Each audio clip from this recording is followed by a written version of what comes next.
बहुत ध्यान से समझना है। ये जो श्लोक है निहाल कर देने वाला है। आप इन्हीं में से कोई होंगे। पापात्मा पुण्यवान वा प्रशरद अपयशाह कीर्तिमान वा। तुम्हारा बहुत यश है या बहुत निंदा हो रही है, बहुत पापी हो या पुण्यात्मा हो। महादुष्प्राप ग्रासोत्स सम्राट समजड़मति सर्व विद्या निधिर्वा। तुम बहुत दरिद्र हो या बड़े वैभवशाली सम्राट हो। बहुत सुंदर बात कह है। तुम जड़मती मूर्ख हो या बहुत विद्या विशारद विद्वान हो। तुम कोई भी हो, चिंता छोड़ो। यह को पिस्या सखे, हे मित्र तुम कोई भी हो। नो गणे कथम पीक्षस्व वृंदावनम तच्छिंद छिंद स्वपाशान गुरु निगम गिरास्वी मोहैक सिद्धान। आहा, तुम पापी हो पुण्यात्मा हो, तुम दरिद्र हो या बड़े सम्राट हो, कीर्तिमान हो या तुम्हारी निंदा हो रही है, तुम जड़मती हो या बहुत विद्वान शास्त्र विशारद हो। अब चिंता मत करो। तुम्हें यदि वृंदावन धाम आने को मिल गया है और तुम्हें शास्त्र के अनुसार चलने वाले रसिक सदगुरुदेव की शरणागति मिल गई है, तो छिंद छिंद स्वापाशान, अब तुम्हारे जितने बंधन हो सब छिन्न भिन्न हो जाएंगे, नष्ट हो जाएंगे। यहां साधन शब्द का प्रयोग नहीं किया। क्यों? क्योंकि साधन असाधनों को मिटाने के लिए जन्म जन्म रगड़ करनी पड़ती है।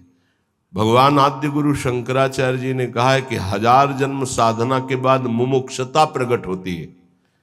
शास्त्र जन्म जब साधना हो तब मैं मुक्त होना चाहता हूं, ऐसी इच्छा प्रकट होती है। और भगवत प्रेमी महात्मा का एक क्षण का संग तात स्वर्ग अपवर्ग सुख धरी तुला एक अंग तूलनताय सकल मिल जो सुख लव सत्संग। अगर रसिक संत का संग मिल जाए तो मुमुक्षता नहीं, मोक्ष सुख भी एक पलड़े में रखा जाए, एक पलड़े में सत्संग का सुख, तो बोले मोक्ष हल्का हो जाता है।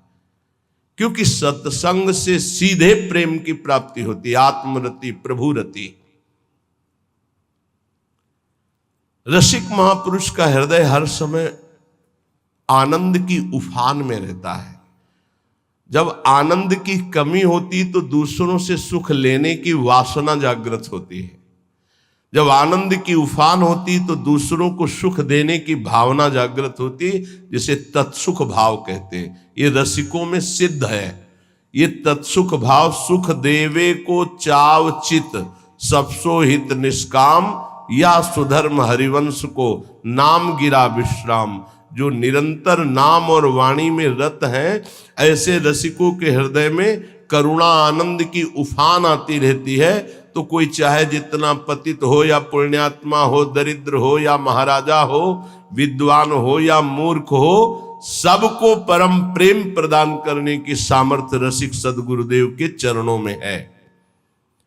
तो जो अपने मोह का छेदन कराना चाहता है, वो गुरुदेव के चरणों का आश्रय लेकर उनकी आज्ञा के अनुसार चले।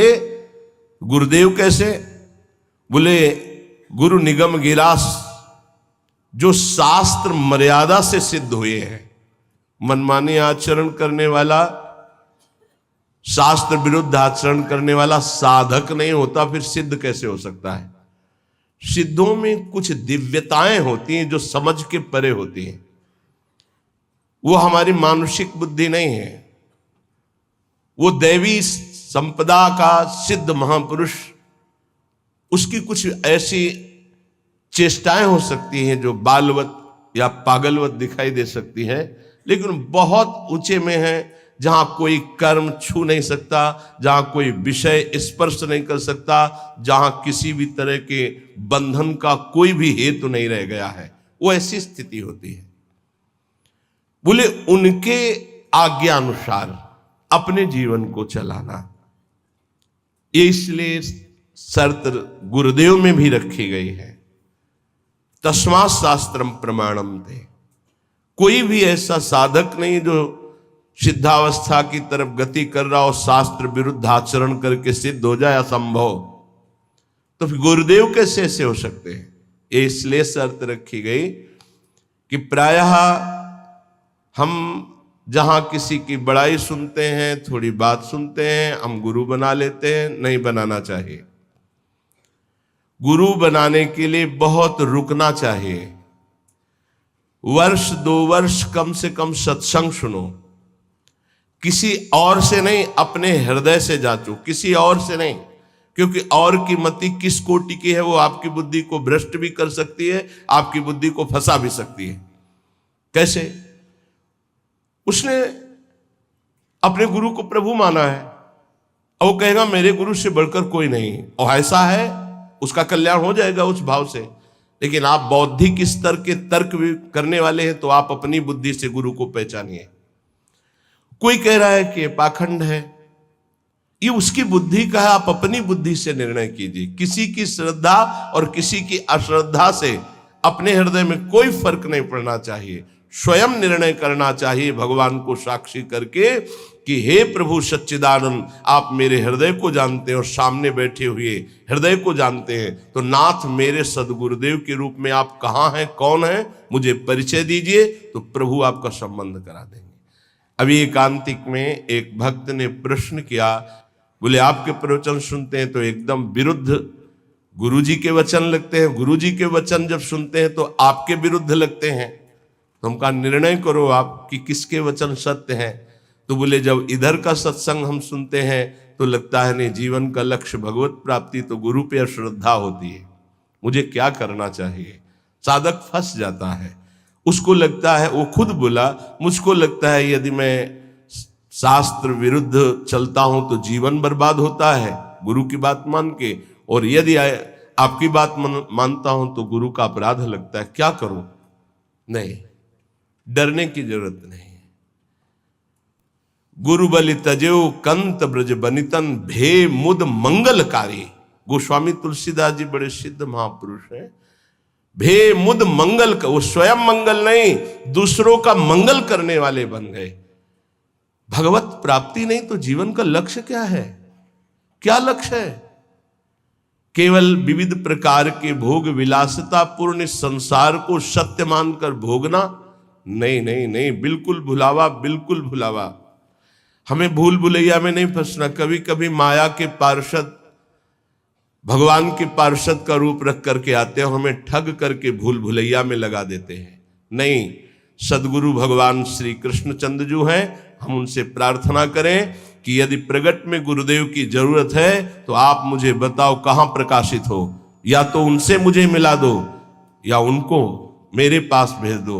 यदि जरूरत है तो आप ये व्यवस्था करो, मैं तो आपको गुरु मानता हूं, बस निहाल हो जाओगे, हमारी बात मान लो।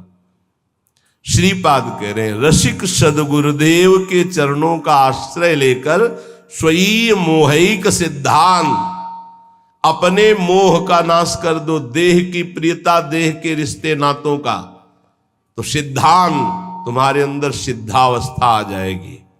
सिद्धावस्था प्रिया प्रीतम के प्रेम रस में डूबना। ये तो बताया शरणागति का श्लोक। आप पापात्मा हो, पुण्यात्मा हो, दरिद्र हो, राजा हो, विद्वान हो, मूर्ख हो, कोई भी हो, निश्चित तुम्हें भगवत प्राप्ति हो जाएगी यदि वृंदावन में विराजमान रसिक सिद्ध संत का आश्रय ले लो, गुरुदेव का। पर गुरुदेव का आश्रय कैसे ले लो? बोले स्वी मोहिक सिद्धांत, मोह आश्रय में बाधा पहुंचा देता है। शरीर का मोह, परिवार का मोह, नाना प्रकार के भोगों का मोह। मोह गए बिनु राम प्रद होई न दृढ़ अनुराग। तो मोह अगर है तो गुरुदेव के चरणों में निष्ठा पूर्वक आप टिक नहीं पाएंगे, वो आपको हटा देगा।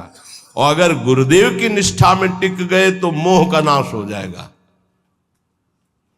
मोह मूल बहुशूल पद त्यागो तम अभिमान। जब तक मोह है तो संसार चक्र बना हुआ है, मोह का नाश हुआ, संसार चक्र नष्ट हुआ। अब वृंदावन की रहनी बता रहे। पहले श्लोक में शरणागति बताई, अब कह रहे कंथा कौपीन वासस तरुतल पतितै क्लिप्त वृत्ति फलाद्यै कुर्वन्न व्यर्थ वार्ताम कथमपि न वृथा चेष्टया कालयापि त्यक्त्वा सर्वाभिमानं प्रतिगृहमटनं तुच्छ भैक्षाय कुर्वन् बृन्दारण्ये निवत्स्याम्य समनुसरन् राधिकैकात्मलोकान् कौपीनवन्ता खलु भाग्यवन्ता। बड़ा भाग्यशाली होता है जो लंगोटी वाला होता है, कोई खिलवाड़ नहीं। आद्य गुरु भगवान शंकराचार्य जी का ये कौपीन का स्तोत्र है, कौपीनवंता खलु भाग्यवंता। नरसिंह मेहता का काछ वाछ मन निश्चल राखे धनी धन जननी तेरी रे। लंगोटी का पक्का, जबान का पक्का और मन का पक्का। तो बोले भड़ नरसैया दर्शन पावा। हमारे बड़े भाग्य जो मैं ऐसे संत के दर्शन पाऊं जो लंगोटी का पक्का, जबान का पक्का और मन का पक्का। कंथा कौपीन वासास कौपीनवंता खलु भाग्यवंता। लंगोटी का तात्पर्य होता है जितेंद्रिय। आजीवन भगवत आराधन में अपने जीवन को समर्पित करके एकमात्र परमानंदमय सुख का भोक्ता, किंचन मात्र कहीं की किसी इंद्रिय का भोक्ता नहीं। वासास परिग्रह रहित वस्त्र। साधु का जो वस्त्र है वो परिग्रह रहित होना चाहिए। परिग्रह जिस पर किसी का अधिकार नहीं। वो हरिराम व्यास जी ने कहा घूरे में से बीन चिनगटा रक्षा कीजिए सीतिन। चलो वैसा नहीं, तो जो गुरु प्रदत्त वस्त्र हैं या जो स्वाभाविक सहज में जैसे बन जाए। याचना की वस्त्र के लिए कहीं आज्ञा नहीं है। केवल याचना भिक्षा के लिए है, अन्य याचना नहीं है। तो ठीक है, नहीं है तो कोई बात नहीं। जब हमने अपने जीवन को प्रभु के चरणों में सौंप दिया तो अब हमको इस शरीर की इज्जत की परवाह नहीं। शरीर का कोई, ये तो प्रभु को समर्पित वस्तु है। वो जैसे रखें, जैसे प्रभु हमें रखे। हमारी याचना नहीं होनी चाहिए। तो अयाचक वृत्ति से यदि कोई हमको दे दे तो भी हम कम पैसे वाली चीज से अपना गुजारा करना सीखें। शरीर स्वस्थ हो, साधन पथ में हम चल रहे हैं तो कोशिश करें कि कम पैसे वाला कपड़ा हमारा हो, कम पैसे से हमारा पेट भर जाए, कम पैसा हमारी दिनचर्या में लगे। ये जीवन भर इसका निर्वाह गुरुदेव की कृपा से हुआ है। अब तो जैसे प्रभु रखें, प्रभु जैसे। शरीर स्वस्थ है तो टोटी से उतना ही पानी निकालना है प्रकृति का जितना आपको आवश्यक है। लाइट उतनी, ये नहीं कि आपके कमरे की है, नहीं। विश्वात्मा भगवान आपको सुविधा दे, उतना ही पंखा चलाओ जितनी जरूरत। जितना लाइट की, अगर बिना लाइट के आपका काम चल रहा है, पढ़ना नहीं, दरवाजा बंद, लाइट बंद, शांत अंधेरे में बैठकर चिदानंद स्वरूप प्रिया प्रीतम के ध्यान में मगन। साधु की एक अपनी रहनी होती है। ये बाहर घूम रहे हैं, पंखा चल रहा है, कूलर चल रहा है, वो सब तुम्हारे भजन कट रहे हैं। तुम क्या समझते हो फ्री चल रहा है? प्रकृति कोई तो पैसा देगा ना, तो प्रकृति से उतना ही प्रतिग्रह लिया जाए जितने की अत्यंत आवश्यकता हो, चाहे गृहस्थ हो चाहे विरक्त। वो तुम्हारी संपत्ति नहीं, विश्वात्मा भगवान की है, तुम्हें सेवा के लिए दिए। अगर तुम बिजली उतनी खर्चा करोगे तो वो दूसरे की सेवा में आगे आ जाएगी। प्रकृति बहुत बड़ी है, परमात्मा की ये संसार की जो सृष्टि है सबकी सेवा में पहुंचने के लिए वस्तुएं, हम उतना ही प्रयोग करें जितनी हमें आवश्यकता है, ये हमें उन्नति अध्यात्म की प्रदान करेगी। तो वास, वस्तु, वस्त्र उतना ही प्रतिग्रह शून्य होकर प्रयोग करे जितनी अत्यंत आवश्यकता है। और विरक्त के लिए घर परिवार से मनी ऑर्डर आकर के खर्चा होना, इससे अच्छा घर लौट जाए और वहां जाके मेहनत करे और फिर अपना जीवन यापन करे। अगर विरक्त है तो एकमात्र आश्रय गुरुदेव का, श्री भगवान का, बस जैसे भरण पोषण करें, जैसे बहुत अच्छे से करते हैं। अगर भोजन नहीं मिलता है तो आनंद इतना दे देते हैं कि भूख का कष्ट नहीं रहता है। सच्ची मानिएगा, ये केवल प्रवचन की बात नहीं है, ये छाती की बात है। कई कई दिन जब भोजन नहीं मिला तो इतना आनंद पवा देते थे कि भोजन की भूख मिट जाती थी। नहीं खान पान ते भावे है, नहीं कोमल वसन सुहावे है, ये प्रतिग्रह शून्यता। कंथा कोपी नवासस, नहीं खान पान ते भावे है, नहीं कोमल वसन सुहावे है, सब विषय लगे ते खारा है, हरि आशिक का मग न्यारा है। तरुतल पतितै क्लिप्त वृत्ति फलाद्यैः, अब वृक्ष के नीचे रहने का समय नहीं रह गया, क्योंकि वृक्ष ही नहीं रह रहे। जिसको देखो वृंदावन वास के लिए आएगा तो सबसे पहले लता का हनन करने की सोचेगा। किसी लता को नष्ट करके आपका वृंदावन वास हो रहा हो मत करना, श्री जी नहीं मिलेंगे। लता श्री जी की नित्य सहचरी है हमारे ब्रज की, और उसको काट करके, उसको हटाकर फ्लेट बना के, और उसमें अब बड़ी चतुराई की जाती है, बड़ी चतुराई की जाती है। जेसीबी से उसके नीचे कुआं कर दिया जाता है, वो गिर जाता है, रातों रात काट कर बाहर हो जाता है। तो क्या विश्वात्मा भगवान नहीं देख रहा है? रातों रात नष्ट हो जाओगे तुम, रातों रात नष्ट हो जाओगे। समय आने दो, लिख लो। ये ब्रज की लताएं, आप कोई भी हो, चाहे आप भूमि बेचने वाले हो, चाहे आप ब्रजवासी हो, चाहे आप बाबा जी हो, चाहे आप गृहस्थ हो, कोटि ब्राह्मणों की हत्या का पाप लगता है एक लता के छेदन से।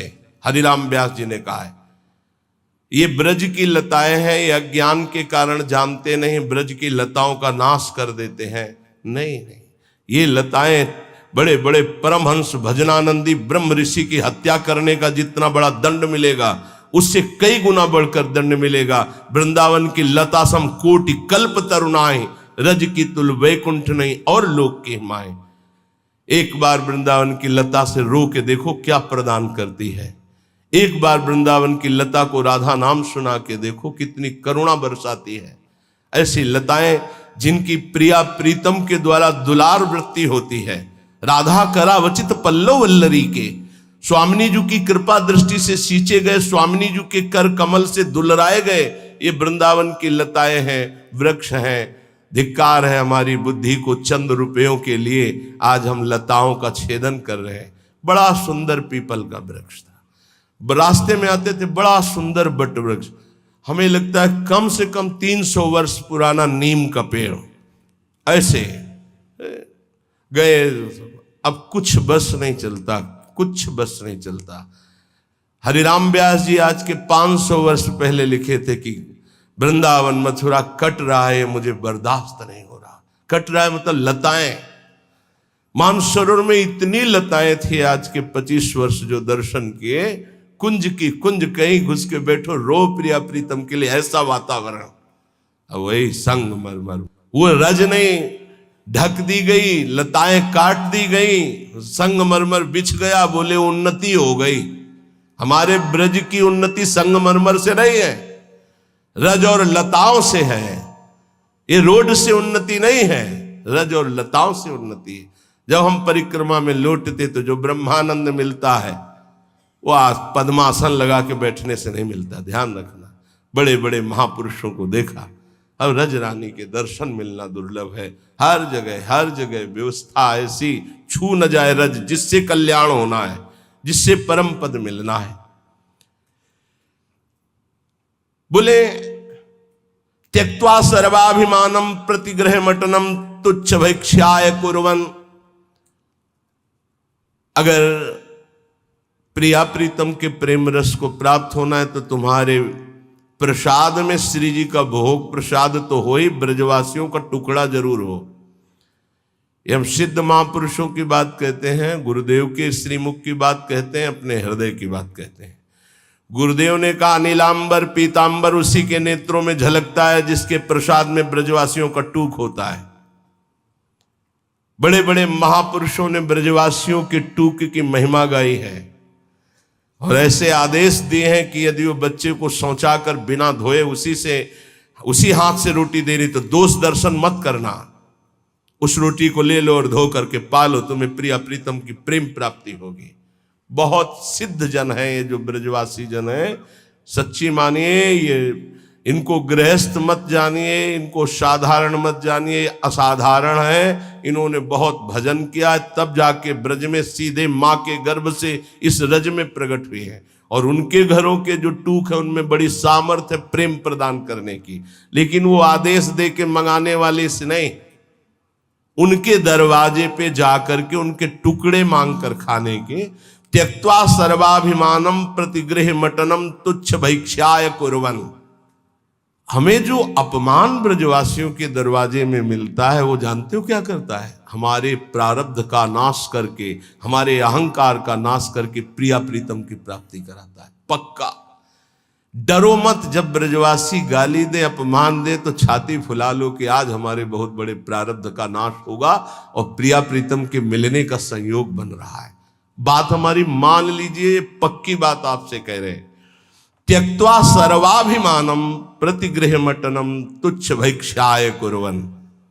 कुछ लोग ये शब्द सुनकर, जैसे हितधाम में भी वृंदावन महिमामृत की चर्चा, तो ब्रजवासी के पास जो है अपने कि देखो हमारे पास सब कुछ है, आदेश हुआ है कि भिक्षा ले, तो पहले ये दिखा के सम्मान प्रियता चाहना, ऐसा नहीं।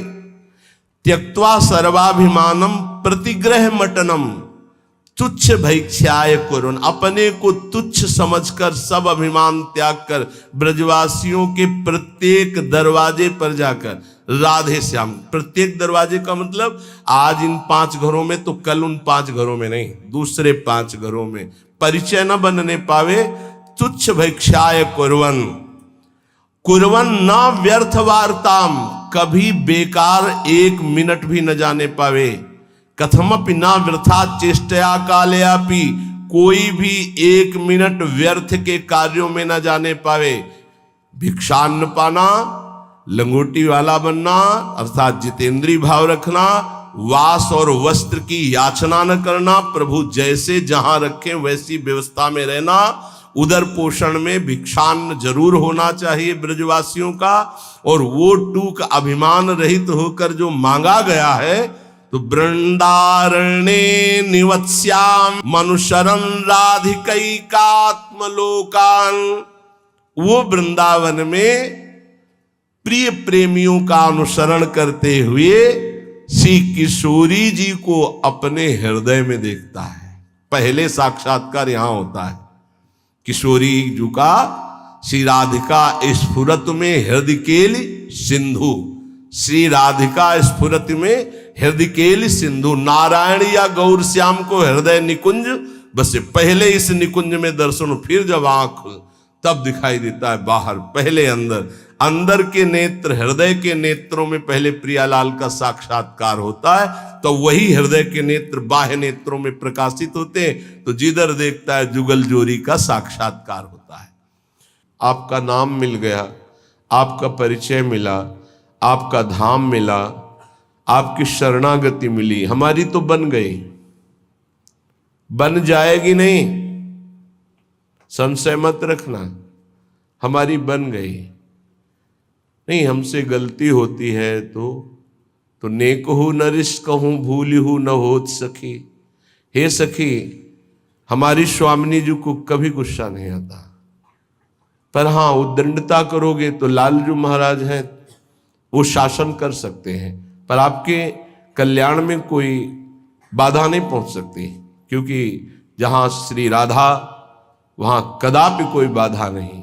पर यदि आप उद्दंडता करोगे, स्वामिनी जी की कृपा स्वभाव की अवहेलना करोगे, तो फिर लालजू महाराज आपको सुधार देंगे। साम दाम और दंड भेद से सीधे रास्ते लाऊं, नकली से बनाऊं असली, यही तो मेरे मन में ठनी, भगत मेरे मुकुट मणि। प्रभु कहे फिर जैसे सुधरोगे वो सुधार देंगे। साम दाम दंड भेद ये प्रयोग करेंगे वो, और आपको श्री जी के लायक बना देंगे, क्योंकि दास अनन्य भजन रस कारण प्रगटे लाल मनोहर ग्वाल। भोरी सठ की सब बनियाई, कैसे बनाई? जो छिन चीत धरे। एक क्षण अगर हमारी पुकार श्री जी तक पहुंच गई तो हमारी सब बन गई। ये वृंदावन धाम है, कृपा से यहाँ का सानिध्य मिलता है, चाहे मिनट भर ही क्यों न मिले। एक मिनट भी धाम में यदि आप भाव से टिक गए तो भव सागर से पार होने के लिए एक मिनट ही काफी है। ये हम कोई अलंकारिक बात नहीं कह रहे, महापुरुषों की बात कह रहे हैं। एक नाम त्रैलोक ही तारे, राधा राधा। एक नाम त्रैलोक ही तारे, जो न ले सो जन्म ही हारे। जिसने ये नाम उच्चारण नहीं किया हार गया वो माया में। और एक बार जिसने बोला राधा तो त्रिभुवन को भी तारने की सामर्थ्य इस राधा नाम में। एक बार में, एक बार जिन नाम लिए हित सो होए अति दीन, ताको संग न छाणहि ध्रुव अपनो कर लीन। ऐसे हमारे श्री श्यामा श्याम है। अब हमें ये चिंता नहीं करनी कि हम क्या हैं। बहुत हो गया अपना चिंतन करते हुए, मैं नीच हूं, पामर हूं, पतित हूं, पुण्यात्मा हूं, महात्मा हूं। छोड़ो सब बात। हमारे इष्ट देव कैसे हैं हमें ये देखना है। श्रीपाद कह रहे हैं, पापात्मा पुण्यवान वा प्रसरद अपयशाह कीर्तिमान वा महा दुष्प्राप ग्रासोत सम्राट समजड़मति सर्व विद्या निधिर्वा। यह कोपि स्याह सखे नो गणे कथमपीक्षस्व वृंदावन तच्छिंद छिंद स्वपाशान गुरु निगम गिरा स्वीय मोहिक सिद्धांत। हे भाई बड़े ध्यान से सुनो, तुम घोर पापी हो या पुण्यात्मा हो, पहली बात तुम्हें आज से चिंता छोड़ देनी। ये हम नहीं, श्रीपाद प्रबोधानंद जी महाराज कह रहे हैं, जो परम गूढ़ तत्व ब्रह्म तत्व का बोध प्राप्त किए हैं और उससे भी आगे गूढ़ तत्व प्रेम उसको प्राप्त किए हुए हैं। बड़े अद्भुत महापुरुष जो ज्ञान की चरम सीमा और प्रेम की चरम सीमा दोनों को छू रहे हैं। वो कह रहे हैं पुण्यात्मा या पापात्मा दो ही होते हैं। तुम कोई भी हो, चिंता छोड़ो। पापात्मा पुण्यवान वा, ध्यान दोगे तो निश्चिंत निर्भय निशोक हो जाओगे। ये साधना और श्रवण दोनों में अंतर है। श्रवण से जो श्री कृष्ण प्रेम प्राप्त होता है वो साधना से नहीं होता। साधना मथुरा के ब्राह्मण कर रहे हैं और श्रवण मथुरा के ब्राह्मणों की पत्नियां कर रही है। भगवत साक्षात्कार उनकी पत्नियों को होता है, अपराध बनता है उनसे। अवहेलना कर देते हैं श्री भगवान के सखाओं की, भगवान की आज्ञा की।